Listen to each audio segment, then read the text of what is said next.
Missing someone.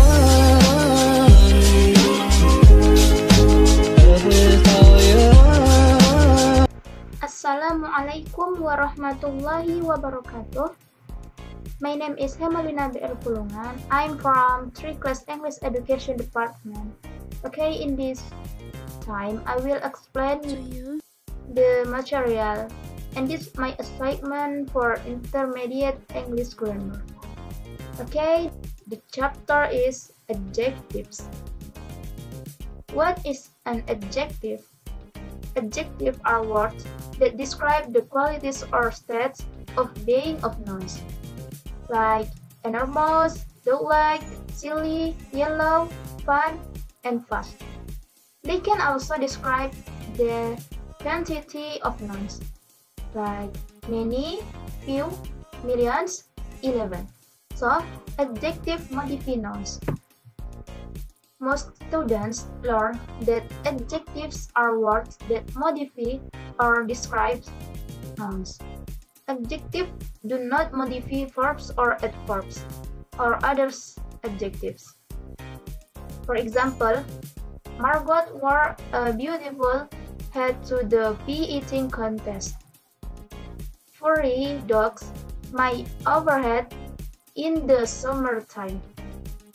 My cake should have 16 candles. The scariest villain of all time is Darth Vader. In the sentence above, the adjectives are easy to spot because they come immediately before the nouns they modify. But adjectives can do more than just modify nouns. They can also act as a complement to linking verbs or the verb to be. A linking verb is a verb like to feel, to seem, or to taste that describes a state of being or a sensory experience. For the example is, that cow sure is happy. It smells gross in the locker room. Driving is faster than walking. The technical term for an adjective used this way is predicate adjective. So, we come to use of adjectives. Adjectives tell the reader how much or how many of something you are talking about, which thing you want passed to you, or which kind of something you want. For example, please use 3 white flowers in the arrangement. 3 and white are modifying flowers. Often, when adjectives are used together, you should separate them with a comma or conjunction. See coordinate adjectives.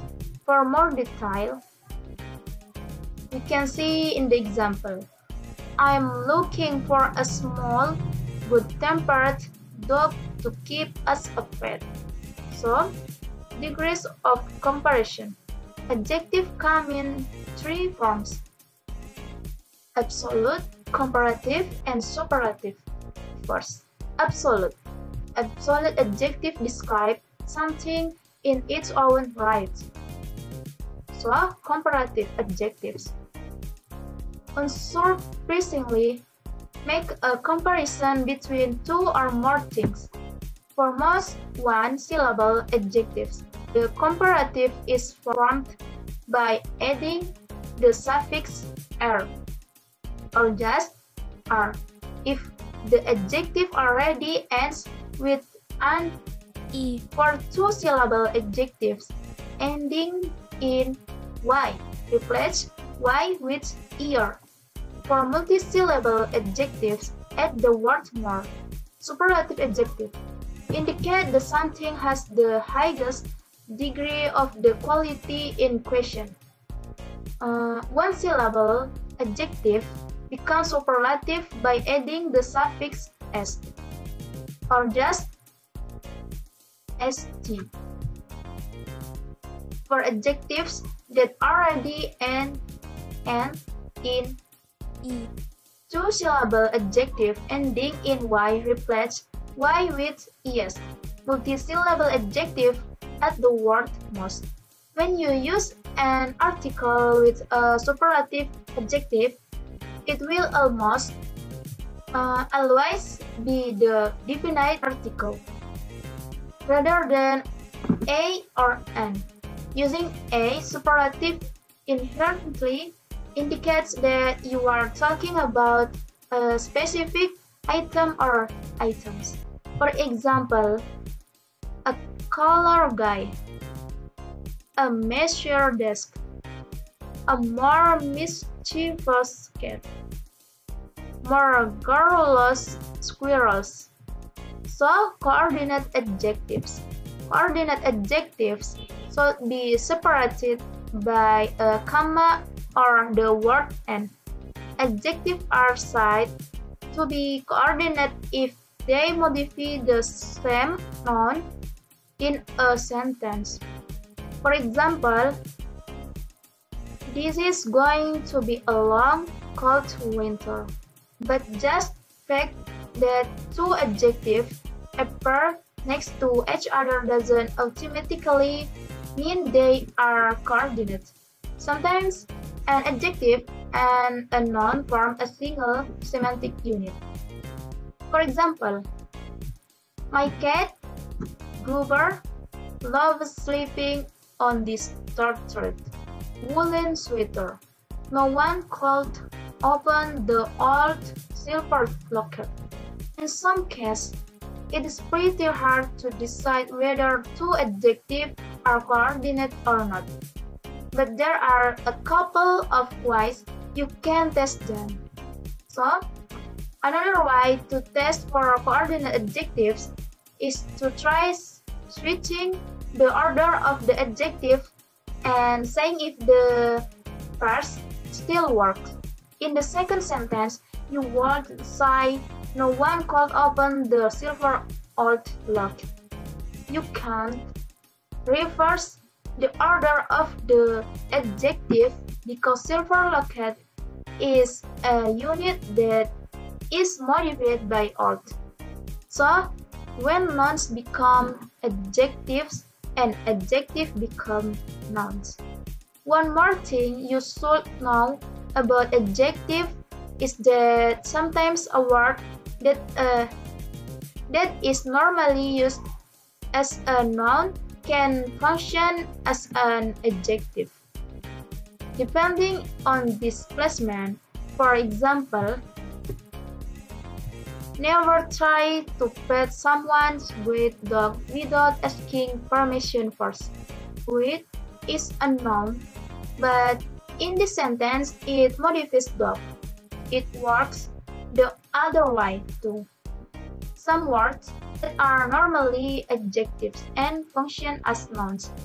For example, Candice is working on a fundraiser to help the homeless. In the context of this sentence, homeless is functioning as a noun. It can be hard to wrap your head around this if you think of adjectives and nouns only as particular class of words. But the term adjective and noun aren't just about our word form, they're also about its function. So, adjective usage advice. Well, and with a few words about adjective and style, it is one thing you know how to use an adjective. It's another to know when using one is a good idea, but writing is precise and concise. Sometimes you need an adjective to convey exactly what you mean. It's hard to describe a red sport car without the word red, but often choosing the right noun eliminates the need to take on an adjective. Is it a big house, or is it a mansion, a large crowd, or a trunk, a mixed breed dog, or a moth, a dark night, or just blah blah blah nights, always remember to make every word count in your writing. If you need an adjective, use it. But if it's not pulling its weight, delete it. Okay, I think that's all the material from me. Thank you for your attention. I'm sorry for my mistake. Wassalamualaikum warahmatullahi wabarakatuh.